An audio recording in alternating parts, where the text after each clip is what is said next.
వైసీపీకి గాని జగన్కు గాని ఎవరు వ్యతిరేకంగా మాట్లాడినా వారు చంద్రబాబు మనుషులని విమర్శలు చేయడం వైసీపీ నేతలకు ముందు నుంచి తెలిసిన విద్య.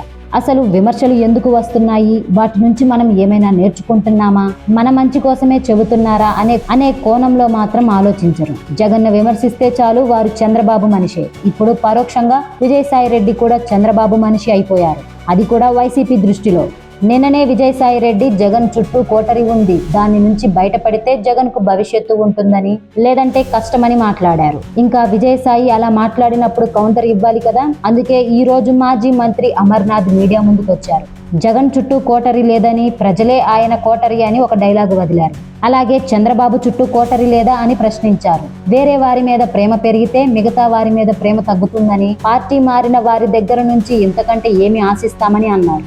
వైసీపీలో పదవులు అనుభవించి బయటికెళ్లి రాజకీయాల నుంచి తప్పుకుంటున్నానని చెప్పిన విజయసాయి ఇలా మాట్లాడుతున్నారంటే మళ్ళీ రాజకీయాల్లోకి రావాలని చూస్తున్నారని అర్థమని అమర్నాథ్ చెప్పారు.